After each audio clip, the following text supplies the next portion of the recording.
राधे राधे दोस्तों, जय श्री कृष्णा। कान्हा जी की कृपा हम सब पर बनी रहे, इन्हीं शुभकामनाओं के साथ आज की वीडियो को शुरू करते हैं। दोस्तों, आप सबका हमारे YouTube चैनल भक्ति में आस्था पर हार्दिक स्वागत है। आज की इस वीडियो में हम आपको श्री शिव महापुराण की कोटि रुद्र संहिता का पहला, दूसरा, तीसरा और चौथा अध्याय पढ़कर सुनाएंगे। आप सबसे रिक्वेस्ट है कि वीडियो को पूरा और ध्यान से सुनिएगा। चलिए शुरू करते हैं। जो निर्विकार होते हुए भी अपनी माया से ही विराट विश्व का आकार धारण कर लेते हैं, स्वर्ग और अपवर्ग अर्थात मोक्ष, जिनके कृपा कटाक्ष के ही वैभव बताए जाते हैं, तथा योगी जन जिन्हें सदा अपने हृदय के भीतर अद्वितीय आत्म ज्ञान आनंद स्वरूप में ही देखते हैं, उन तेजोमय भगवान शंकर को, जिनका आधा शरीर शैल राजकुमारी पार्वती से सुशोभित है, निरंतर मेरा नमस्कार है।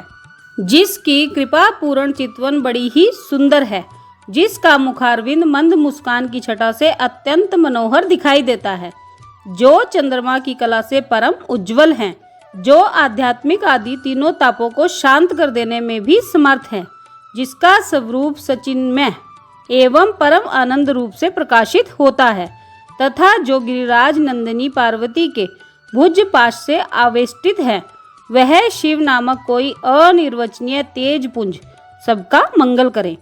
ऋषि बोले, सूत जी, आपने संपूर्ण लोकों के हित की कामना से नाना प्रकार के आख्यानों से युक्त जो शिव अवतार का महात्म्य बताया है, वह बहुत ही उत्तम है। तात आप पुनः शिव के परम उत्तम महात्म्य का तथा शिवलिंग की महिमा का प्रसन्नता पूर्वक वर्णन कीजिए। आप शिव भक्तों में श्रेष्ठ हैं, अतः धन्य भी हैं, अतः धन्य हैं। हे प्रभो, आपके मुखारविंद से निकले हुए भगवान शिव के सुरमय यश रूपी अमृत का अपने कर्णपुटों के द्वारा पान करके हम तृप्त नहीं हो रहे हैं, अतः फिर उसी का वर्णन कीजिए। व्यास शिष्य, भूमंडल में तीर्थ में जो शुभ लिंग हैं अथवा अन्य स्थलों में भी जो प्रसिद्ध शिवलिंग विराजमान हैं, परमेश्वर शिव के उन सभी दिव्य लिंगों का समस्त लोगों के हित की इच्छा से आप वर्णन कीजिए। सूत जी ने कहा, महर्षियों, संपूर्ण तीर्थ लिंगमय है, सब कुछ लिंग में ही प्रतिष्ठित है, उन शिवलिंगों की कोई गणना नहीं है, तथापि मैं उनका किंचित वर्णन करता हूँ। जो कोई भी दृश्य देखा जाता है तथा जिसका वर्णन एवं स्मरण किया जाता है, वह सब भगवान शिव का ही रूप है। कोई भी वस्तु शिव के स्वरूप से भिन्न नहीं है। साधु शिरोमणियों, भगवान शंभु ने सब लोगों पर अनुग्रह करने के लिए ही देवता, असुर और मनुष्यों से ही तीनों लोकों को लिंग रूप से व्याप्त कर रखा है। समस्त लोकों पर कृपा करने के उद्देश्य से ही भगवान महेश्वर तीर्थ में और अन्य स्थलों में भी नाना प्रकार के लिंग धारण करते हैं। जहाँ जहाँ जब भक्तों ने भक्ति पूर्वक भगवान शंभु का स्मरण किया, तहाँ तहाँ तब अवतार ले कार्य करके वे स्थित हो गए। लोगों का उपकार करने के लिए उन्होंने स्वयं अपने स्वरूप भूत लिंग की कल्पना की। उस लिंग की पूजा करके शिव भक्त पुरुष अवश्य सिद्धि प्राप्त कर लेता है। ब्राह्मणों, भूमंडल में जो लिंग हैं, उनकी गणना नहीं हो सकती, तथापि मैं प्रधान शिवलिंगों का परिचय देता हूँ। मुनि श्रेष्ठ शौनक, इस भूतल पर जो मुख्य ज्योतिर्लिंग हैं, उनका आज मैं वर्णन करता हूँ। उनका नाम सुनने मात्र से ही पाप दूर हो जाता है। सौराष्ट्र में सोमनाथ, श्रीशैल पर मल्लिकार्जुन, उज्जैनी में महाकाल, ओंकार तीर्थ में परमेश्वर, हिमालय के शिखर पर केदार, डाकिनी में भीमशंकर, वाराणसी में विश्वनाथ, गोदावरी के तट पर त्र्यंबक, चिताभूमि में वैद्यनाथ, दारुका वन में नागेश, सेतुबंध में रामेश्वर तथा शिवल्य में घुष्मेश्वर का स्मरण करें। जो प्रतिदिन प्रातः काल उठकर इन 12 नामों का पाठ करता है, वह सब पापों से मुक्त हो संपूर्ण सिद्धियों का फल प्राप्त कर लेता है। मुनीश्वरों, जिस मनोरथ को पाने की इच्छा रखकर श्रेष्ठ मनुष्य इन 12 नामों का पाठ करेंगे, वे इस लोक और परलोक में उस मनोरथ को अवश्य प्राप्त करेंगे।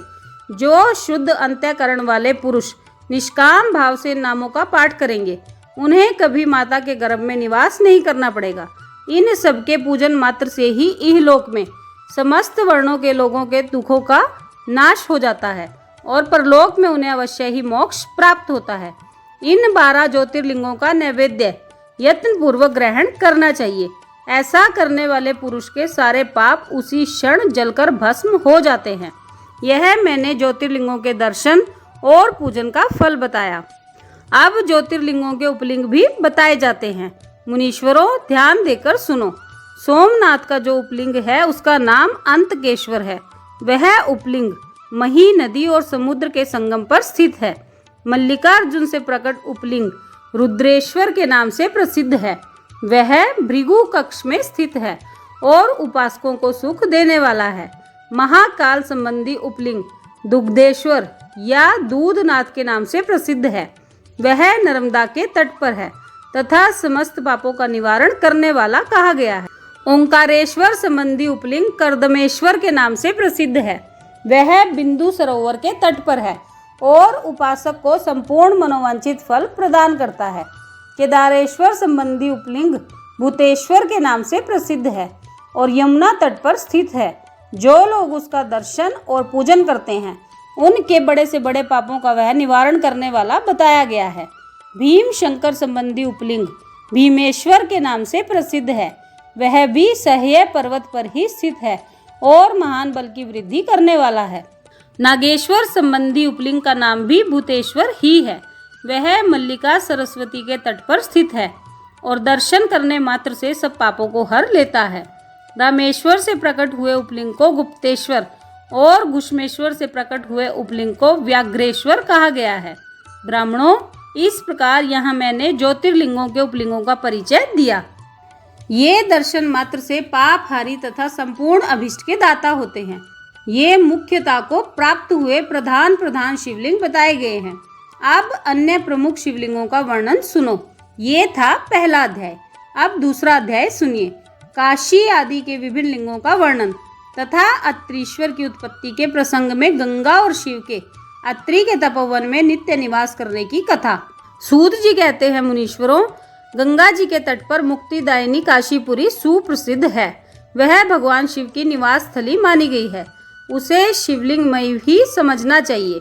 इतना कहकर सूत जी ने काशी के अविमुक्त कृतिवासेश्वर, तिलभांडेश्वर, दशाश्वमेध आदि और गंगा सागर आदि के संगमेश्वर, भूतेश्वर, नारीश्वर, वटुकेश्वर, पुरेश्वर, सिद्धनाथेश्वर, दुरेश्वर, श्रृंगेश्वर, वैद्यनाथ, जप्येश्वर, गोपेश्वर, रंगेश्वर, वामेश्वर, नागेश, कामेश, विमलेश्वर, प्रयाग के ब्रह्मेश्वर, सोमेश्वर, भारद्वाजेश्वर, शूलटंकेश्वर, माधवेश तथा अयोध्या के नागेश आदि अनेक प्रसिद्ध शिवलिंगों का वर्णन करके अत्रीश्वर की कथा के प्रसंग में यह बतलाया कि अत्रि पत्नी अनुसुईया पर कृपा करके गंगा जी वहां पधारी।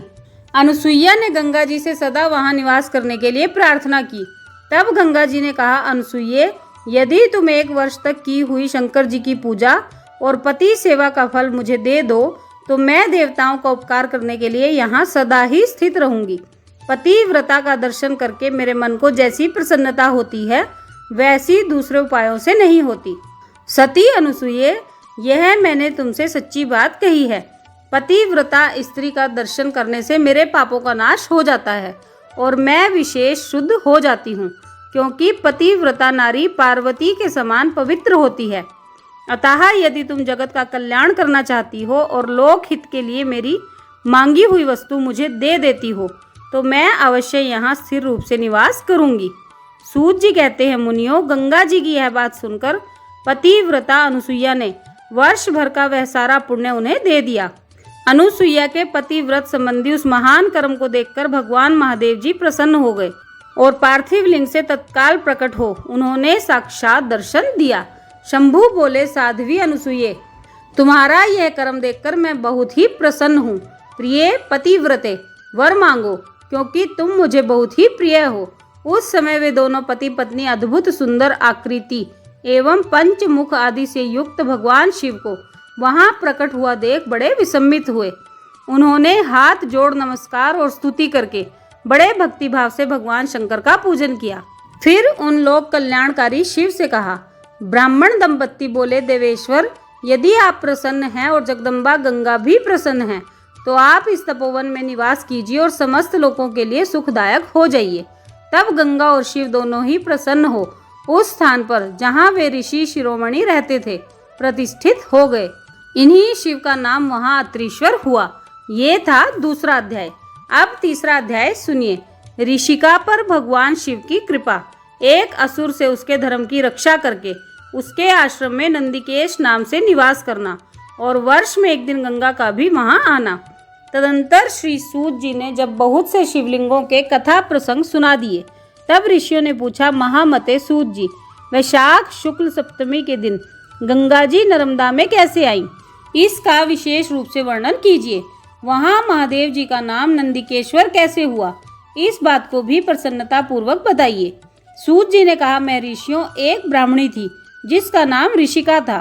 वह किसी ब्राह्मण की पुत्री थी और एक ब्राह्मण को ही विधि पूर्वक ब्याही गई थी। विप्रवरो यद्यपि वह द्विज पत्नी उत्तम व्रत का पालन करने वाली थी, तथापि अपने पूर्व जन्म के किसी अशुभ कर्म के प्रभाव से बाल वैधव्य को प्राप्त हो गई। तब वह ब्राह्मण पत्नी ब्रह्मचर्य व्रत के पालन में तत्पर हो पार्थिव पूजन पूर्वक अत्यंत कठोर तपस्या करने लगी। उस समय अवसर पाकर मूढ़ नाम से प्रसिद्ध एक दुष्ट और बलवान असुर, जो बड़ा मायावी था, काम बाण से पीड़ित होकर वहां गया। उस अत्यंत सुंदरी कामिनी को तपस्या करती देख वह असुर उसे नाना प्रकार के लोभ दिखाता हुआ उसके साथ संभोग की याचना करने लगा। मुनीश्वरों, परंतु उत्तम व्रत का पालन करने तथा शिव के ध्यान में तत्पर रहने वाली वह साध्वी नारी काम भाव से उस पर दृष्टि न डाल सकी। तपस्या में लगी हुई उस ब्राह्मणी ने उस असुर का सम्मान नहीं किया, क्योंकि वह अत्यंत तपोनिष्ठ और शिव ध्यान परायणा थी। उस कृशांगी युवती से तिरस्कृत हो उस दैत्यराज मूढ़ ने उसके ऊपर क्रोध प्रकट किया और फिर अपना विकट रूप उसे दिखाया। इसके बाद उस दुष्टात्मा ने भयदायक दुर्वचन कहा और उस ब्राह्मण पत्नी को बारंबार त्रास देना आरंभ कर दिया। उस समय वह उसके भय से थर्रा उठी और अनेक बार स्नेह पूर्वक शिव शिव की पुकार करने लगी। उस तनवंगी द्विज पत्नी ने भगवान शिव का पूर्णतया आश्रय ले रखा था। शिव का नाम जपने वाली वह नारी अत्यंत विह्वल हो अपने धर्म की रक्षा के लिए भगवान शंभु की ही शरण में गई। तब शरणागत की रक्षा, सदाचार की प्रतिष्ठा तथा उस ब्राह्मणी को आनंद प्रदान करने के लिए भगवान शिव वहां प्रकट हो गए। भक्त वत्सल परमेश्वर शंकर ने उस काम विह्वल दैत्यराज मूढ़ को तत्काल भस्म कर दिया और ब्राह्मणी की ओर कृपा दृष्टि से देखकर भक्त की रक्षा के लिए दत्त चित्त हो कहा, वर मांगो। महेश्वर का यह वचन सुनकर उस साध्वी ब्राह्मण पत्नी ने उनके उस आनंदजनक मंगलमय स्वरूप का दर्शन किया। फिर सबको सुख देने वाले परमेश्वर शंभु को प्रणाम करके शुद्ध अंतःकरण वाली उस साध्वी ने हाथ जोड़ मस्तक झुकाकर उनकी स्तुति की। ऋषिका बोली, देव देव महादेव, शरणागत वत्सल, आप दीन बंधु हैं, भक्तों की सदा रक्षा करने वाले ईश्वर हैं। आपने मूढ़ नामक असुर से मेरे धर्म की रक्षा की है, क्योंकि आपके द्वारा यह दुष्ट असुर मारा गया। ऐसा करके आपने संपूर्ण जगत की रक्षा की है। अब आप मुझे अपने श्री चरणों की परम उत्तम एवं अनन्य भक्ति प्रदान कीजिए। हे नाथ, यही मेरे लिए वर है, इससे अधिक और क्या हो सकता है। हे प्रभो, हे महेश्वर, मेरी दूसरी प्रार्थना भी सुनिए। आप लोगों के उपकार के लिए यहाँ सदा के लिए स्थित रहिए। महादेव जी ने कहा, ऋषिके, तुम सदाचारिणी और विशेषतः मुझ में भक्ति रखने वाली हो। तुमने मुझसे जो जो वर मांगे हैं वे सब मैंने तुम्हें दे दिए। ब्राह्मणों, इसी बीच में श्री विष्णु और ब्रह्मा आदि देवता वहां भगवान शिव का आविर्भाव हुआ जान हर्ष से भरे हुए आए और अत्यंत प्रेम पूर्वक शिव को प्रणाम करके उन सब ने उनका भली भांति पूजन किया। फिर शुद्ध हृदय से हाथ जोड़ मस्तक झुकाकर उनकी स्तुति भी की। इसी समय साध्वी देव नदी गंगा उस ऋषिका से उसके भाग्य की सराहना करती हुई प्रसन्नचित होकर बोली। गंगा ने कहा, ऋषिके, वैशाख मास में एक दिन यहाँ रहने के लिए मुझे भी तुम्हें वचन देना चाहिए। उस दिन मैं भी इस तीर्थ में निवास करना चाहती हूँ। सूत जी कहते हैं, मैं ऋषियों, गंगा जी की यह बात सुनकर उत्तम व्रत का पालन करने वाली सती साध्वी ऋषिका ने लोक हित के लिए प्रसन्नता पूर्वक कहा, बहुत अच्छा, ऐसा ही हो। भगवान शिव ऋषिका को आनंद प्रदान करने के लिए अत्यंत प्रसन्न हो उस पार्थिव लिंग में अपने पूर्ण अंश से विलीन हो गए। यह देख सब देवता आनंदित हो शिव तथा ऋषिका की प्रशंसा करने लगे। और अपने अपने धाम को चले गए। उस दिन से नर्मदा का वह तीर्थ ऐसा उत्तम और पावन हो गया तथा संपूर्ण पापों का नाश करने वाले शिव वहां नंदिकेश के नाम से विख्यात हुए। गंगा भी प्रतिवर्ष वैशाख मास की सप्तमी के दिन शुभ की इच्छा से अपने उस पाप को धोने के लिए वहां जाती हैं जो मनुष्यों से वे ग्रहण किया करती हैं। ये था तीसरा अध्याय। अब चौथा अध्याय सुनिए। प्रथम ज्योतिर्लिंग सोमनाथ के प्रादुर्भाव की कथा और उसकी महिमा। तदंतर कपिला नगरी के कालेश्वर, रामेश्वर आदि की महिमा बताते हुए सूत जी ने समुद्र के तट पर स्थित गोकर्ण क्षेत्र के शिवलिंगों की महिमा का वर्णन किया। फिर महाबल नामक शिवलिंग का अद्भुत महात्म्य सुनाकर अन्य बहुत से शिवलिंगों की विचित्र महात्म्य कथा का वर्णन करने के पश्चात ऋषियों के पूछने पर वे ज्योतिर्लिंगों का वर्णन करने लगे। सूत जी बोले, ब्राह्मणों, मैंने सदगुरु से जो कुछ सुना है वह ज्योतिर्लिंगों का महात्म्य तथा उनके प्राकट्य का प्रसंग अपनी बुद्धि के अनुसार संक्षेप से ही सुनाऊंगा। तुम सब लोग ध्यान देकर सुनो। मुने, ज्योतिर्लिंगों में सबसे पहले सोमनाथ का नाम आता है, अतः पहले उन्हीं के महात्म्य को सावधान होकर सुनो।